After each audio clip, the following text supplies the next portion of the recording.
अस्सलाम वालेकुम दोस्तों। मैं बंगाली आमिर। मैं आज एक अमल दे रही है। ये एक सुरमा का अमल दे रही है, जिन्नात वगैरह या रूहानियत को देखने के लिए। ये आसान सा अमल है।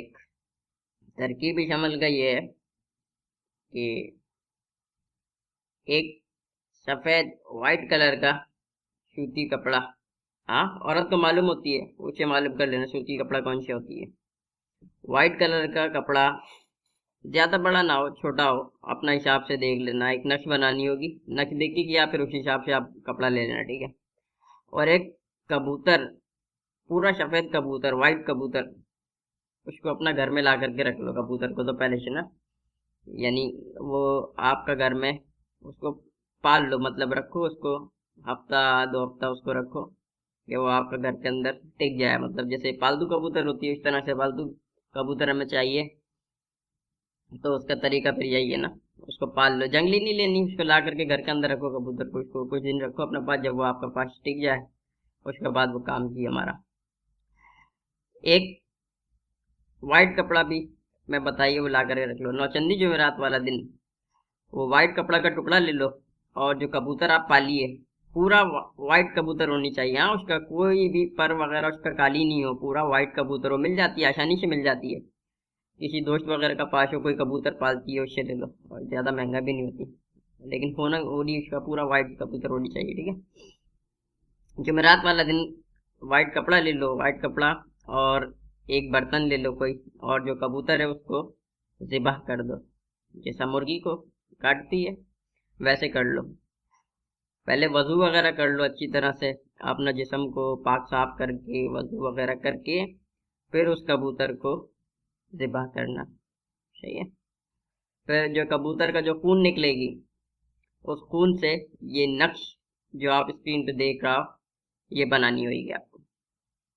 ये नक्श बनेगी, यानी नौचंदी जुमेरात वाले दिन कपड़ा को आप अपना पास रखो, उस कबूतर को ज़िबा कर लो। कोई जुमेरात का दिन किसी भी वक्त आप ये काम कर सकती है।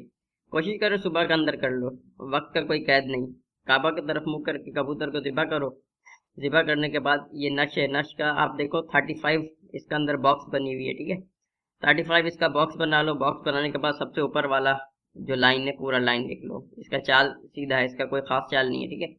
सबसे पहला वाला लाइन लिख लो, फिर दूसरा, फिर तीसरा लाइन, फिर चौथा लाइन, फिर पांचवा लाइन। ये आपका पूरा 35 खाना मुकम्मल हो जाएगी। सीधा हाथ से शुरू करो, उल्टा हाथ की तरफ कदम करो, फिर दूसरा लाइन में आ जाओ, सीधा हाथ से लिखना शुरू करो, उल्टा हाथ पे कदम करो। इस तरह करके पांचों लाइन आप अपना मुकम्मल कर लो, ठीक है। जब आपका नक्श मुकम्मल हो जाए, तो इस नक्श को, यानी कपड़ा के ऊपर बनाइए ना आप।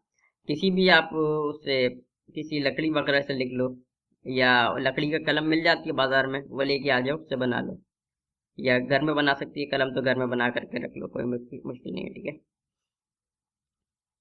बाद में जब आप नक्श कपड़ा के ऊपर बना लेगी, तो इस कपड़ा को किसी साया में रख दो। यानी इसे खुश्क करनी होगी, लेकिन धूप में खुश्क नहीं करनी, साया में करनी है। एक मिट्टी का बर्तन ले लो, मिट्टी का बर्तन।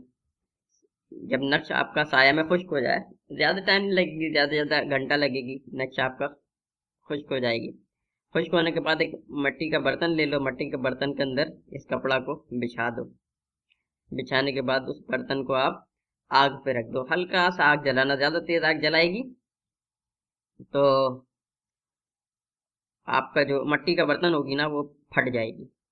इसलिए हल्का सा आग के ऊपर मिट्टी का बर्तन को रख दो।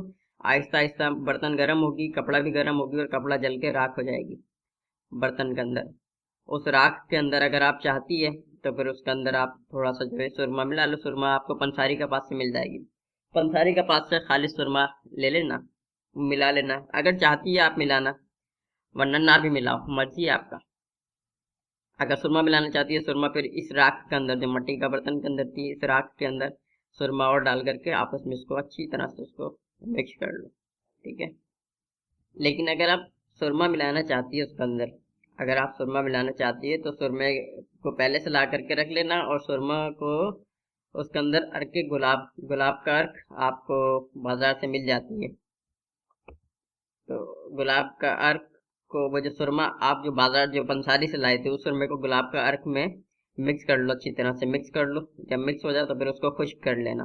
पहले से खुश्क करके रख सकती है आप, अगर सुरमा मिलाना चाहती है तो उसको पहले से खुश्क करके अपने पास रख लो, फिर उसके बाद इस वाला राख में मिला लेना, ठीक है। या अगर नहीं मिलाना चाहे तो फिर इसको डायरेक्ट सुरमा थोड़ा सा ले लो, पंचारी से लेने के बाद उसको अर्क गुलाब में उसको मिक्स करके खुश्क करके रख लेना। जब ये आप अपना ये तिलिस्म बनाएगी, नेक्स्ट जला लेगी तो उसके अंदर मिक्स कर लेना। मिक्स करने के बाद अर्की गुलाब जो आप लेगी ना, उस सुरमा के लिए कोशिश करने के खालिस लो, ठीक है। पंसारी से बोलना खालिस लो, अगर खालिस उसके पास ना हो तो फिर गुलाब का पत्ती घर में लाके खुद बना लेना। सुरमा को अर्की गुलाब में मिक्स करने के बाद, खुश करने के बाद, ये जो आप राख तैयार की इस राख के अंदर मिक्स कर लो। मिक्स करने के बाद इसको सुरमा का शीशी जो होती है, कोई सुरमा का शीशी ले लो, उसके अंदर डाल देना सारा। डालने के बाद आबे जमजम, आबे जमजम मिल जाती है खालिस, लेकिन लेना वो भी आजकल मिलावट वाली आ रही है, बाजार में मिलती तो है मिलावट वाली है। कोई अगर उधर मक्का मदीना से आ रही हो उससे बोल दो, वो लेती भी आ जाएगी वहां से, उसे खालिस थोड़ा सा लेकर के अपने पास रख लेना। फिर जब सुरमा को आप शीशी के अंदर डाल देगी तो आबे जमजम जो है उसको थोड़ा सा उसके अंदर डालो और मिक्स कर दो, और सुरमा को वापस खुश्क जगह पे रख दो, यानी साया में रख दो खुश्क होने के लिए। दूसरा दिन फिर डालो, यानी अब 7 रोज तक आपको आबे जमजम उसके अंदर डाल करके रोजाना मिक्स करनी होगी, 7 रोज तक। यानी आपका अमल तैयार होने के बाद अब आपको 7 रोज तक उसके अंदर आबे जमजम आप डालेगी, डाल करके उसको मिक्स करके वापस उठा करके रख दिया करना। 7 दिन के बाद किसी खाली कमरा के अंदर, कमरा खाली भी होनी चाहिए और पाक साफ भी होनी चाहिए।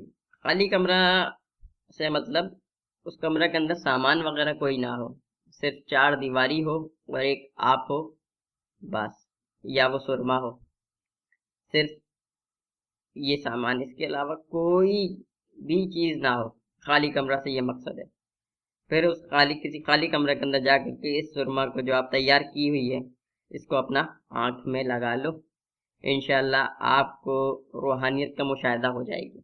जो रूहानियत वहां पे या आपका इर्द गिर्द होगी, वह मौजूद होगी, वो आपको नजर आना शुरू हो जाएगी। या कोई चिल्ला कर रही है, कोई अमल कर रही है, उस दौरान भी सुरमा को लगा करके आप बैठ सकती है, ताकि आप उस रूहानियत को जो आप अमल पढ़ रही है वो आपको दिख सके, आपका अमल मुकम्मल तौर पे कामयाब हो सके। डर खौफ किसी किस्म का कोई नहीं है, ठीक है। डर खौफ किसी किस्म का कोई नहीं है। डर खौफ का बात में इसलिए कर रही है कि लगाने के बाद आपको रूहानियत दिखना शुरू हो जाएगी। उसके अंदर अच्छा शक्ल भी होगी, उसके अंदर बुरा शक्ल भी होगी। ऐसा होगी कि आप देख के मुमकिन है आप बेहोश हो जाए, ये भी मुमकिन है कि देखने के बाद आप बेहोश हो जाए। और वो रूहानियत इस वक्त भी आपके साथ है, आपके पास है, आपके इर्द गिर्द है। फर्क इतना है कि इस वक्त आप उसको देख नहीं सकती और उस वक्त आपका निगाह खुल चुकी होगी। आप डर के मारे बेहोश खुद हो जाए तो मैं नहीं कह सकती, वो आपको नहीं डरा रही होगी। खुद डर जाए तो मैं कुछ नहीं कह सकती इस बारे में। अल्लाह ताला आप सबकी हिफाजत करें। अस्सलाम वालेकुम।